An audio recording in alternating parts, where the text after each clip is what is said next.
Hello, everyone. Welcome back to the Relai Bitcoin Podcast. Today, I'm really glad that we have Andi here as a guest, virtually, obviously. I'm really excited that she took the time today out of her busy and crazy schedule, I guess. As a venture capitalist, you're probably like always on. And I know, Andi, you're flying around between different continents all the time. Recently, just visited your home in Australia, and now I think you're back to Austin, probably.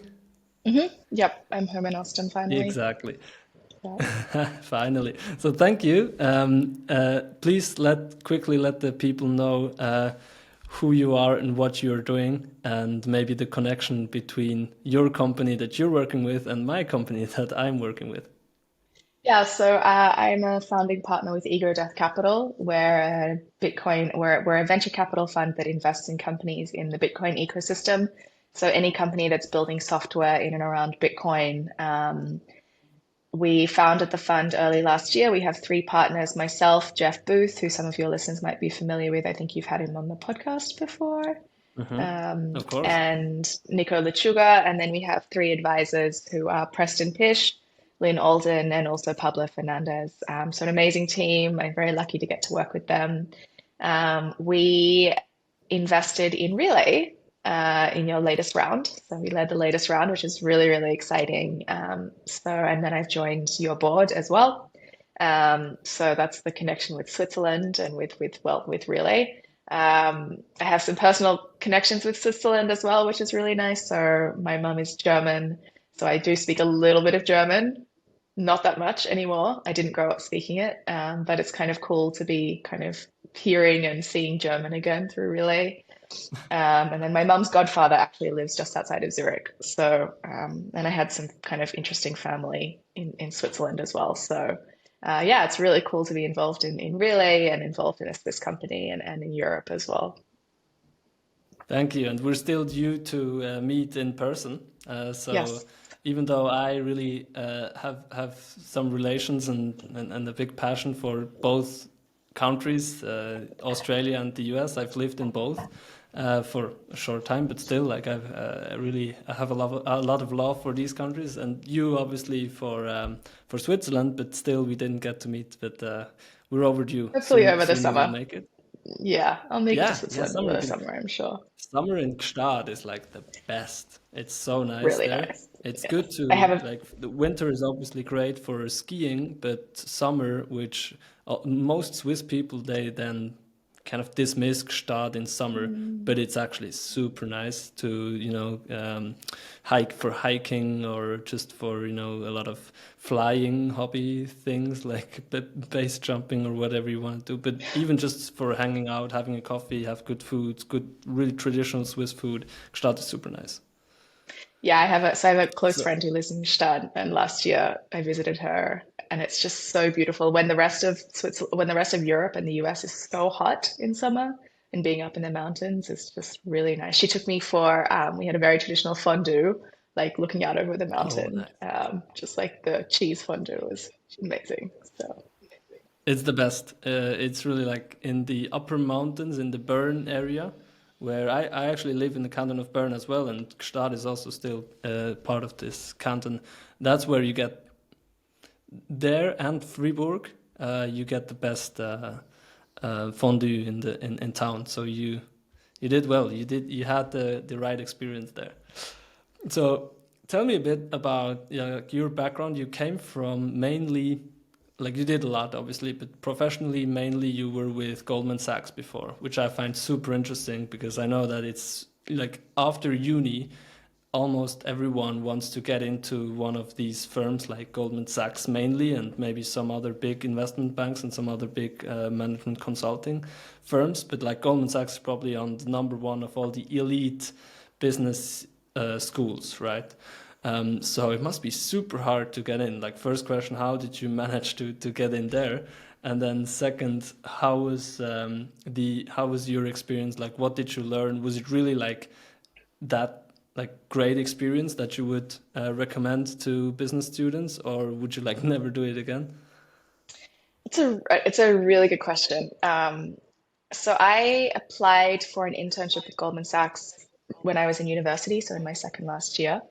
Um, I Yeah, so it's quite, they have like an internship program that they do. I was studying, so I was in the business school at the University of New South Wales in Sydney, but I was studying actuarial science, so very like numbers, maths heavy. I'll just deal with it. So I applied Yeah. for my internship out of university, and there was sort of like a program to go into that internship.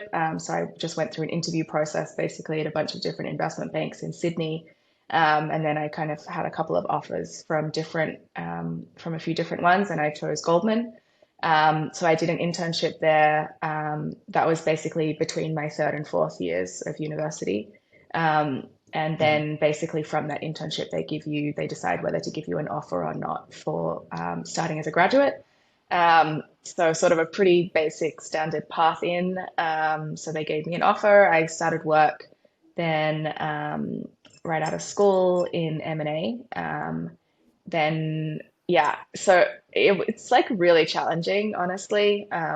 I learned so much. There's like the positives and negatives of going into banking at Goldman. The positives are you get to work on like all of the most interesting, biggest deals. You learn so much so Mm-hmm. quickly, learn from like really, really smart people. My first team had a lot of changes that happened when I first moved into it. So pretty soon, basically after a year, I moved into the leverage finance team. So that was within the financing group in Sydney as well. Um, I wanted to change, and that's where I really started to learn a lot. I worked with really smart people. So we were basically financing companies like private equity funds who are doing leverage buyouts of companies in Australia.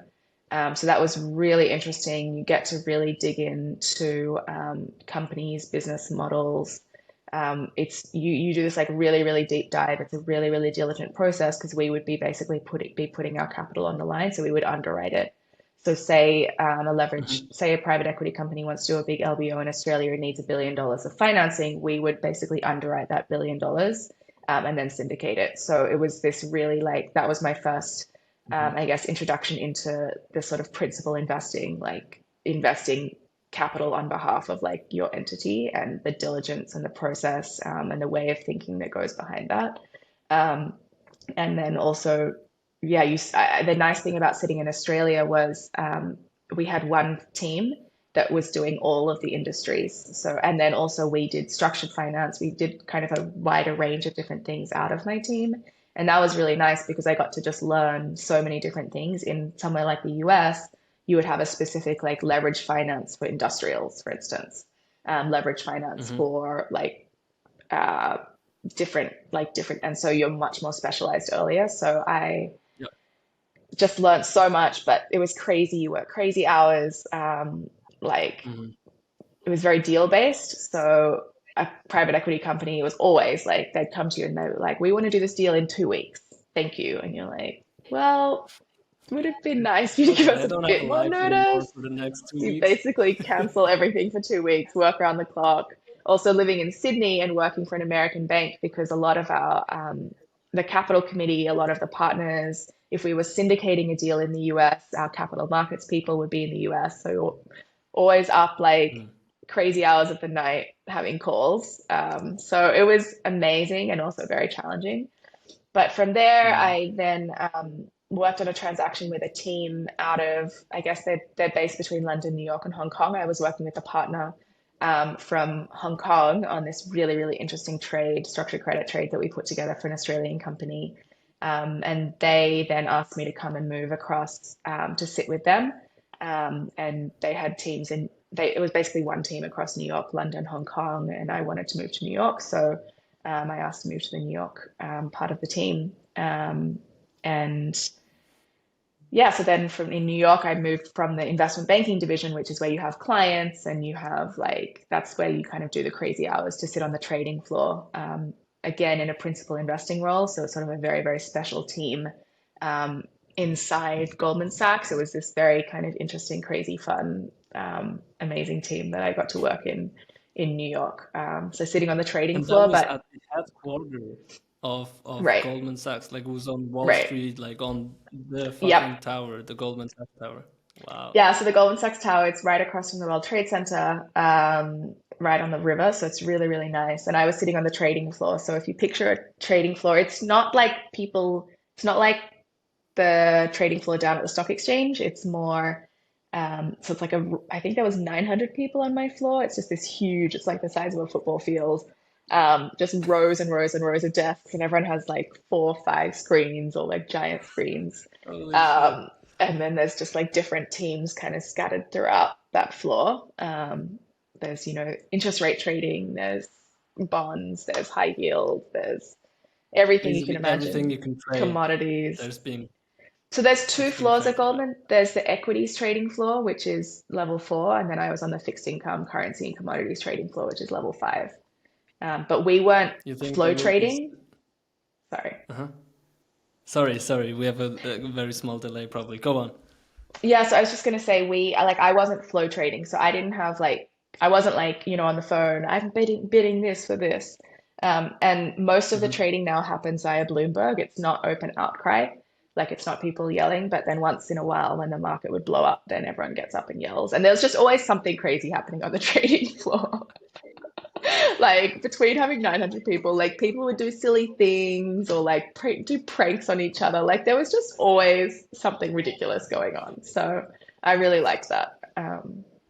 How close is it to a movie like Wolf of Wall Street kind of thing? I know this was in the Um, 80s, and I know it's probably a bit exaggerated, but not much actually, because I was at an event of Jason Belfort like a couple of years ago where he gave a talk and he gave the behind the scenes of it, and he said actually some things are a bit exaggerated, some things are like in the movie it was pictured less crazy than it actually was, and he said like it was pretty much accurate, but we took more drugs. that was So definitely not the how Goldman. It might vary between banks. So Goldman Sachs was like very boring compared to, it was like nothing like what you see. Everyone's very boring, everyone's very professional. Um, I certainly, maybe there is some like crazy partying that happens with the salespeople, but I was a trader. So no, I just go to work every day, do my work, very boring. None of this well, also it was post-crisis, so I think everything changed a lot after 2008. The whole kind of, it of course, just, yeah, I mean Wolf everything of Wall became Street was in the yeah, 80s obviously. yeah. Hey, hier ist Raphael von Relai. Ich möchte euch kurz über Relai Private erzählen. Relai Private ist unser exklusiver Service für Privatkunden, Family Offices sowie kleine und mittlere Unternehmen, die große Mengen Bitcoin kaufen oder verkaufen möchten. Als Kunde von Relai Private hast du ein ganzes Team, das sich auf deine Bedürfnisse konzentriert. Ein engagierter Kundenbetreuer begleitet dich bei jedem Schritt auf deinem Weg. Du bekommst außerdem einen persönlichen Rund-um-die-Uhr-Support und hast Zugang zu exklusiven Berichten und Brancheneinblicken, die von Relai erstellt werden. Wenn das für dich oder jemanden, den du kennst, interessant ist, klicke auf den Link in der Beschreibung oder gehe auf relay.app/private. So it was not really anything like Wolf of Wall Street at all. Yeah. Um, Okay. And what but it was took fun. you to what? It was definitely. It sounds very fun. What brought you to venture capital and from there? I mean, it's obviously the perfect basis to move into venture capital. But why didn't you do this move earlier? Why did you do it? What brought you there? And also was like how was the connection to Bitcoin? Like how did you get into such a, because you could have joined maybe Sequoia or whatever, like a very general big tech VC where you could work on different verticals, very generalistic, like all-rounder stuff. But you decided to join a small, new, very specialized in Bitcoin venture fund. How did that come about? Yeah, so I guess I never, it wasn't like an intention necessarily to work in venture when I left Goldman. I didn't really want to work in finance at all. And when I left Goldman, I didn't really think I would come back to finance. I was always very passionate about emerging markets, about development, development financing, maybe I was interested in, but really I had always had this passion for, I guess, looking at the world and recognizing that particularly in emerging markets, there's so many problems with governance, with the whole system. And I had always seen that the whole system was like broken, that something was wrong. And that's what I was really interested in fixing. And all of those problems were very obvious in developing countries, particularly in Africa, where I had traveled and I had studied, and seeing issues of governance, of corruption, leading to kind of ultimately a lot of civil conflict and just all of this unnecessary human suffering. I guess that's what really I saw. And so when I left Goldman, I never really intended to work at Goldman for that long. It kind of just happened.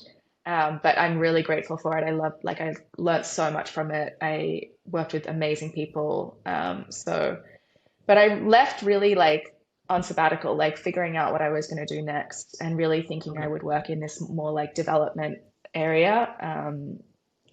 And then sort of like things sort of just took a turn. I had time out. I had the finances that, I could really just switch off from the world for quite a long time and explore so many different places, ideas. I met so many interesting people.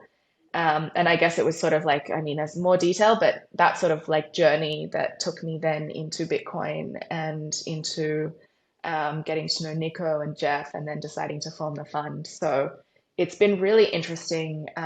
Yes, it's a small fund, but because I'm a partner of it, it's amazing to be able to like the three of us basically got together and decided to build it. So building something that's ours as opposed to kind of working for someone. You as an entrepreneur know this as well. It's really challenging, but it's so rewarding and amazing to like really create something.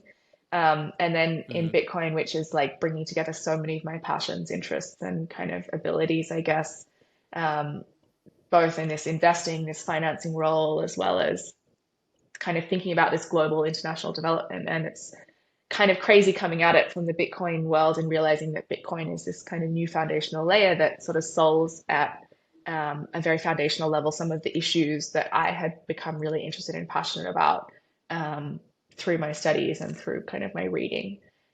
So working now, for instance, with FEDI, which is really around supporting democracy and democracy activists all around the world through Bitcoin, working with the Human Rights Foundation, that to me is just like absolutely incredible. And yeah, I would not get to do this. And Goldman was great, but at the end of the day, you're like doing big deals, you're making money for people that already have lots of money. And so just from a values perspective, I always felt it was just empty and soulless.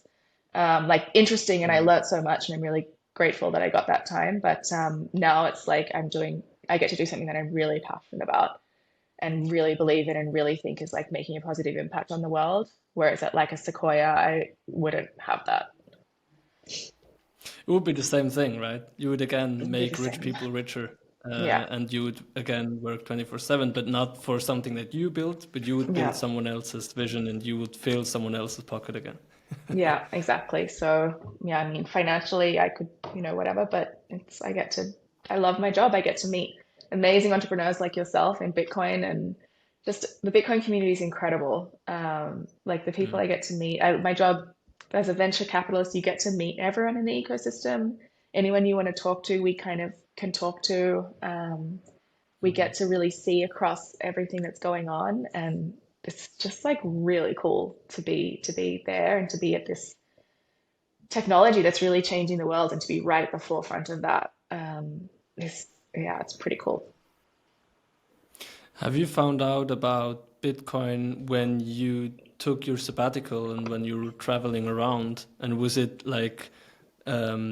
more a problem first and then solution kind of discovery?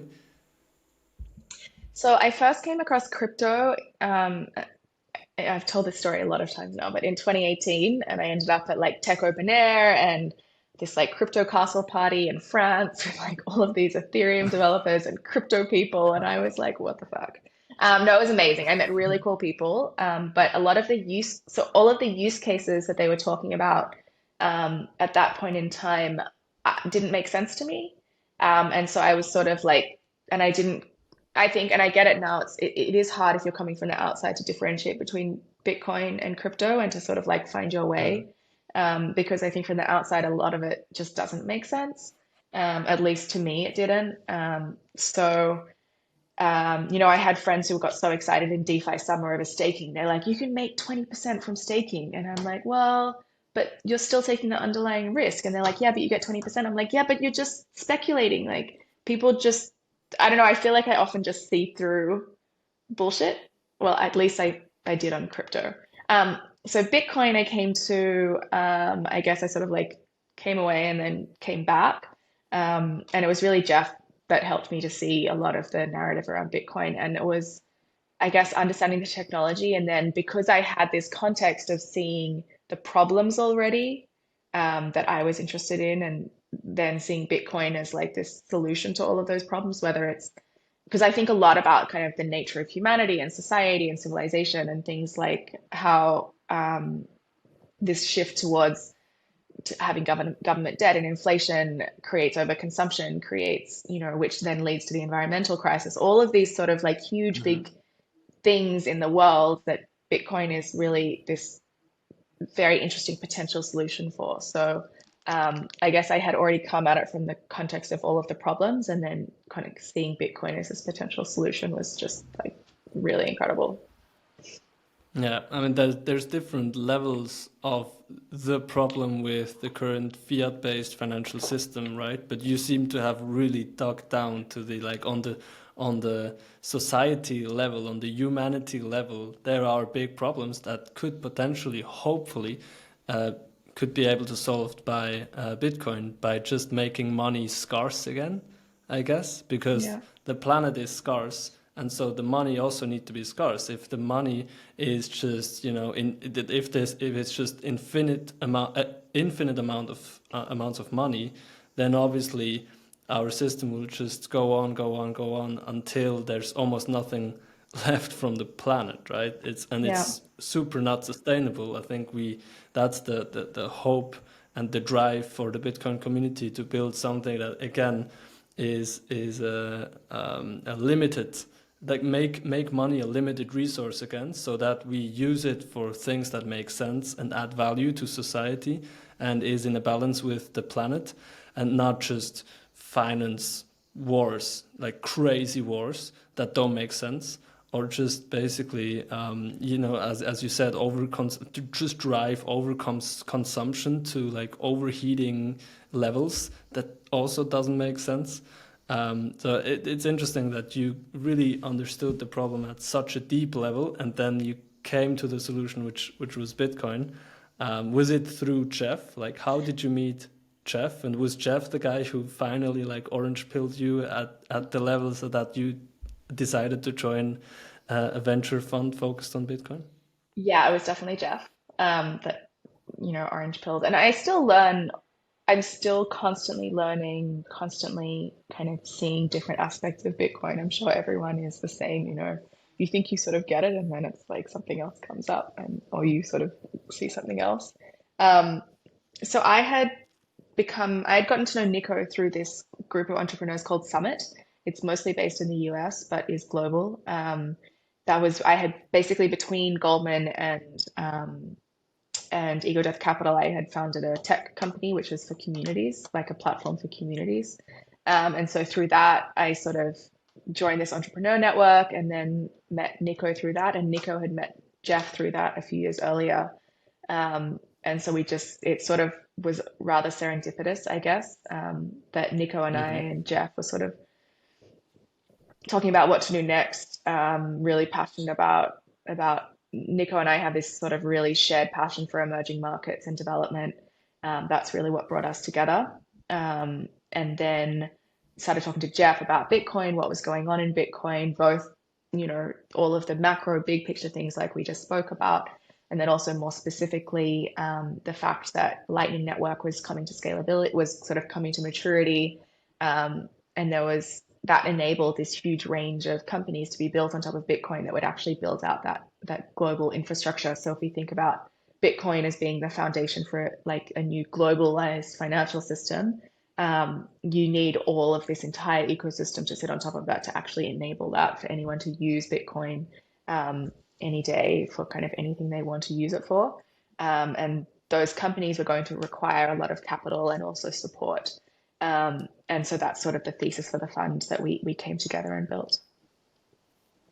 That's amazing. Yeah, it's really fascinating to see from a professional perspective, like I'm in it like full-time, full-hearted as an entrepreneur, and you are the same. You're just in it like as deep as it gets, as close as it gets to the development of it, as an investor, and we're just witnessing the something that is being built, like the first public financial infrastructure, if you will. And it's only so early, so we are witnessing that firsthand, that is being built still within the next decades. Like it's going to take a long time until it is built, but then it's going to be used by 8 billion, or by then maybe 10 billion people in the world. Maybe at one point, interplanetary society. So we're just really building a super important foundational technology that will be used by all the people, and we will make the world a better place, right? It's really sometimes important to zoom out, to really understand what we are doing here. It's really not just about money, and that's a lot of people also tell me that like they sometimes are surprised that I'm not in it for the money, like at all. It's not what motivates me, because they're always like, oh, you are into Bitcoin, you probably made so much money. I'm like, I never really think about how much money I made, which is not why I'm in it. It's like the combination of really having a passion for something, meeting all these great people, and having one shared vision that it's like exactly what the world needs, what will make it a better place. And you can also be super diverse. You need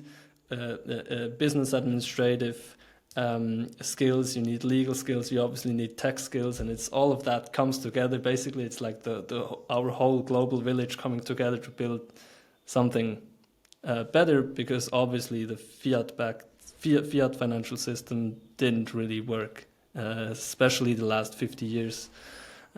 So this is always fascinating to me, and I can only imagine how it is for someone like you. Who I mean, I'm working on one venture. How many ventures did you screen in like the last probably 1 year that your fund is live? Hundreds. Yeah, several hundred. Hundreds, right? Yeah. So crazy. And invested in 5 so far. 5 only. Yeah. So probably a less than, or around about 1% investment rate. Yeah, maybe slightly above that, but that's Probably. probably about right. Yeah. Yeah. Something How like do that. you select?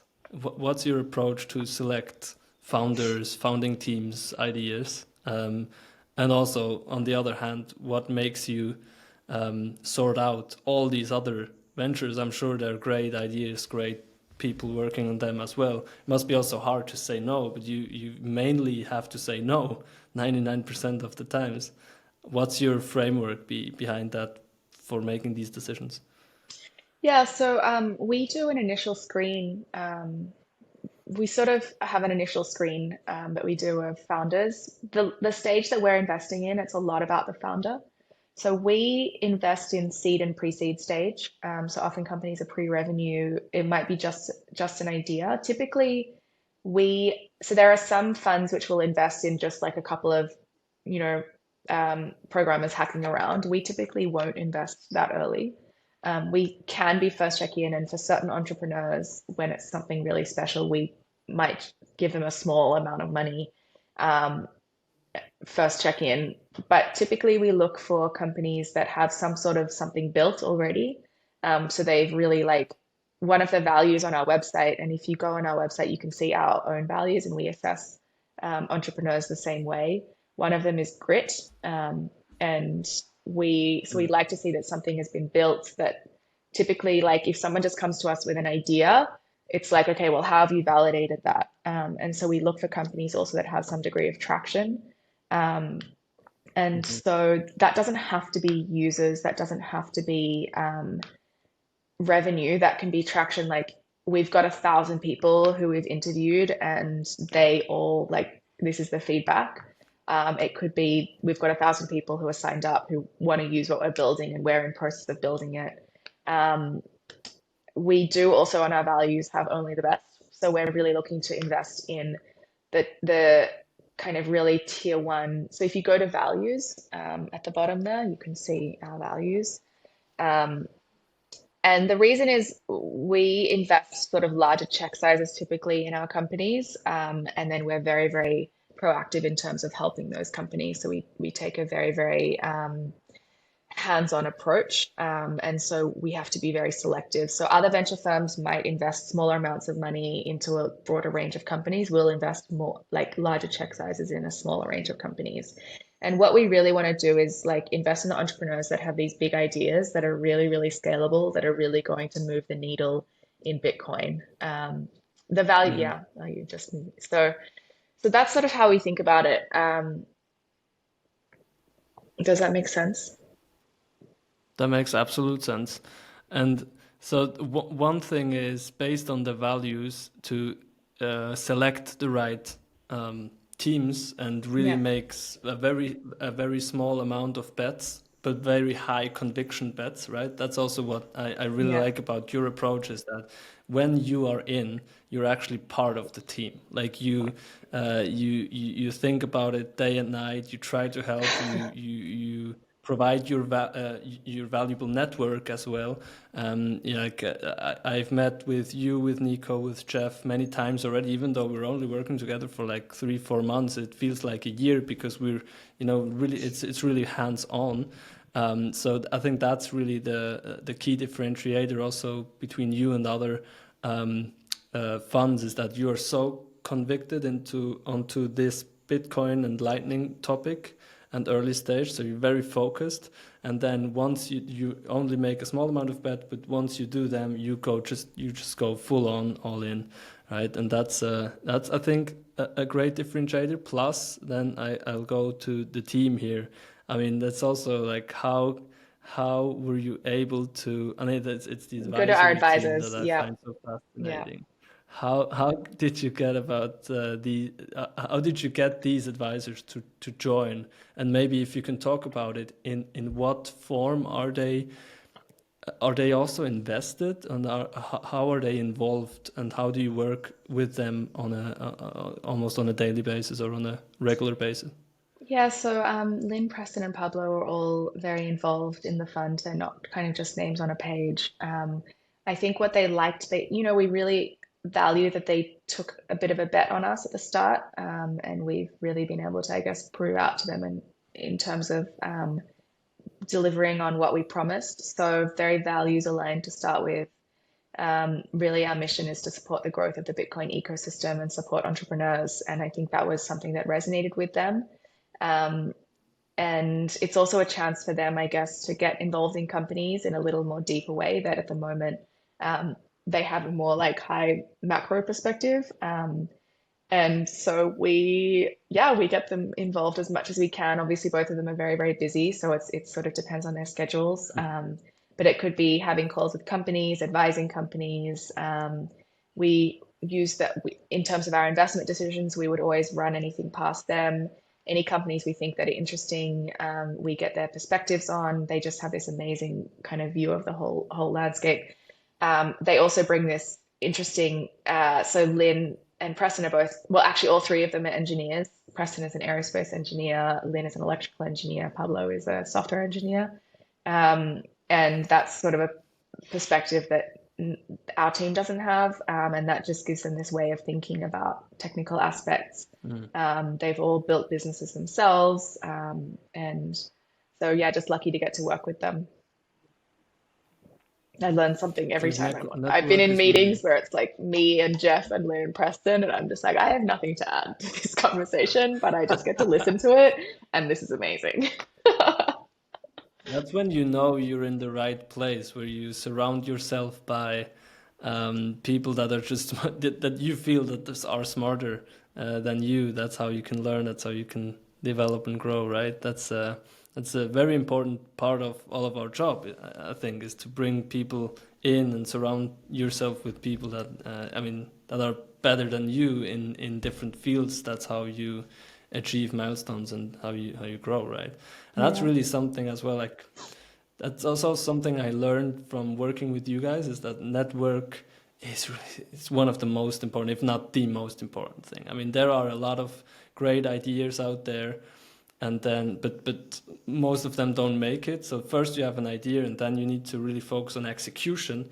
Only these entrepreneurs that can take an idea and execute it to where it is a commercialized business, then from there you need to have a vision and attract great people, surround yourself with great people that help you work it out.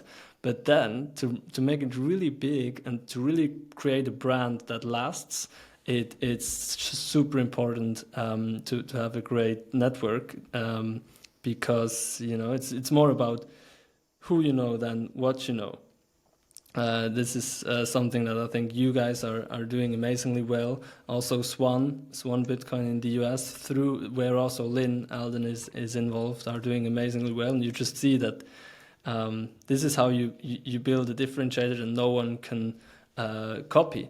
Because even if you don't have the absolute best product, if you just have the best people vouching for your project, then your brand just becomes so massive, and these people are only here once. So if you have the, let's say, 10 most influential people in your industry and in your geography vouching for you as an advisor, they won't do it for another company, and these people are only here once. So something that you cannot copy. Something I learned from you guys. Yeah, I would definitely think that's true. I would say like it is about who you know, but it's not just about who you know. And I think founders that we work with as well, we can help them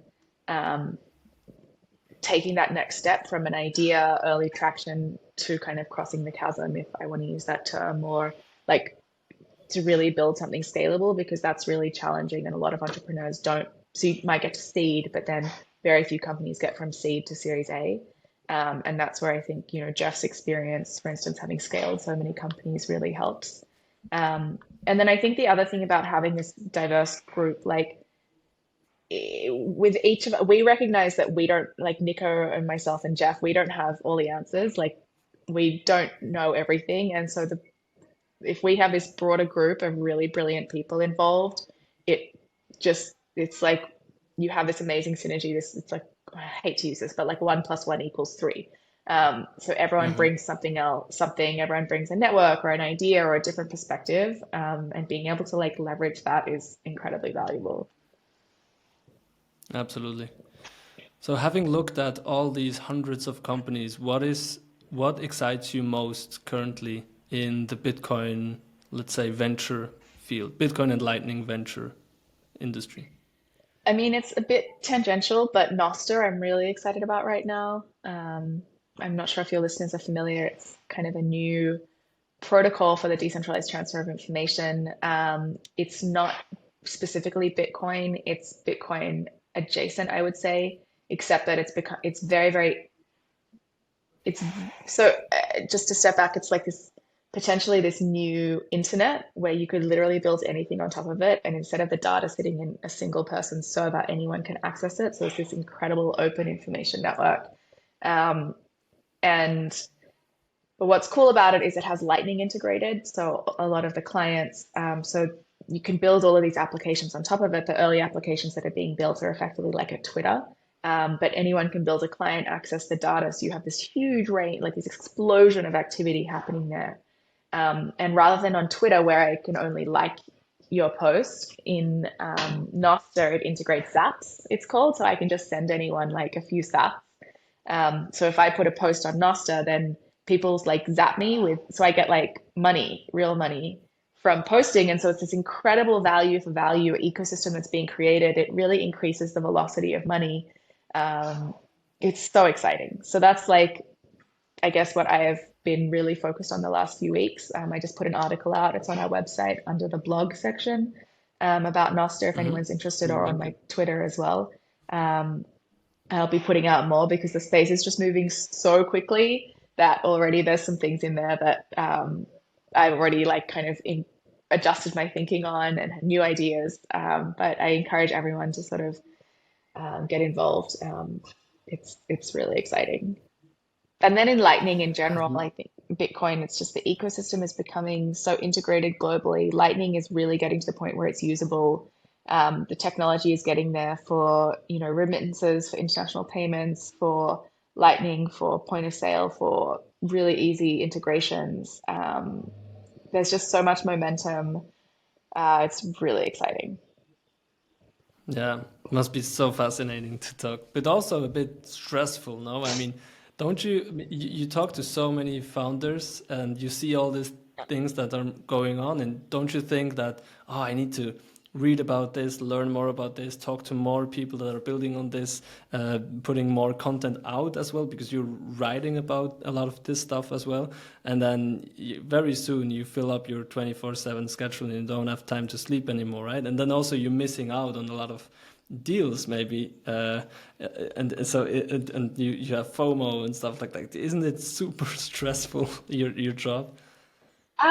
I think it could be very stressful, and there are things like what keeps me up at night actually is like thinking about all the companies we've invested in and like how they're going and issues they're having. So I think that's actually the most thing that keeps me up at night, which I'm trying to like not stress about so much. I think to your point, I'm so like I care so much about our companies that I feel like that's what I kind of take on. Um, and yes, completely. Like I feel like I need to be at the forefront of everything that's going on and understand everything, and that can be stressful. So, I mean, my approach really is to do the best that I can do, and as long as I feel like I've done my best, um, that's what matters. So just feeling like in every situation, I'm kind of doing my best, and I'm Mm. I think I've had a very perfectionist kind of part of myself in the past, and I'm trying to release that. And just kind of, I'm never going to be perfect. We're never going to be in every deal. I think we are in a lot that everyone we want to be in, but, we'll make mistakes. We'll say no to deals we should have said yes to in hindsight.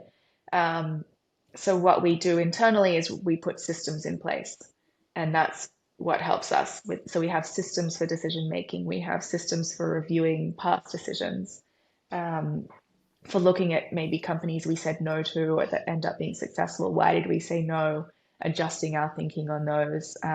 If we haven't, it's still early, but companies that we said yes to that maybe don't go so well, like so we're really putting the systems in place, and then constantly adjusting those systems. And that's what I learned from Goldman was around investment.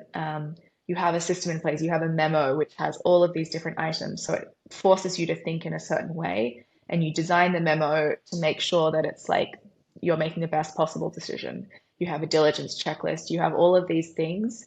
And so once you have those systems in place, and then everything becomes a bit less stressful because you're sort of Absolutely. like rely, it's Just to not just, systemize. yeah, Yeah. yeah. Systemize, and then you can automate, standardize, and scale things better. Yeah, Yeah, absolutely. yeah. Wow, I've learned so much. So last question that I always ask the people that are in. So you're investing in Bitcoin companies. I would assume you're probably also investing on the like privately in Bitcoin. So what Mhm. is the percentage amount that you own in Bitcoin of your total wealth? Oh, I'm not going to say that publicly. It's a very high proportion though, Okay. So you and it's belong to the more probably extreme.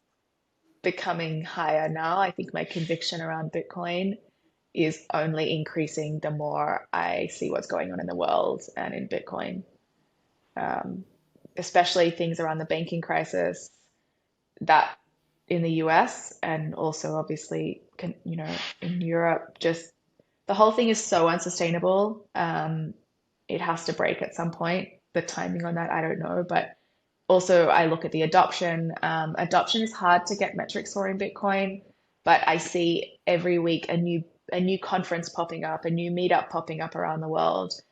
People coming out of the woodwork that are very, very very interesting people from very, very successful and traditional companies that become Bitcoiners. So I'm really just seeing so much, or that are Bitcoiners, and suddenly we were like, wow, this is crazy that this person is a Bitcoiner. Um, and they might not say it publicly, but behind the scenes they are. So I think my conviction has only increased since I've gotten into the ecosystem. And I always look to challenge my views. I always look for the counterfactual. But yeah, so my allocation to Bitcoin will be increasing. Also, we're young, right? Like at our age, you can have a higher bet on Bitcoin, and if it goes down, if it goes down, it goes down, we can rebuild. So I think we have the ability at our age to be take much riskier bets. And I really think about it as being kind of a 5 to 10 year investment. It could go down a lot again. I'm very realistic on that. But if I think about it in a 5 to 10 year framework, there's no other investment personally. And I could be totally wrong. This is not investment advice, but from the way I see the world it's the surest bet over sort of a 5 to 10 year period.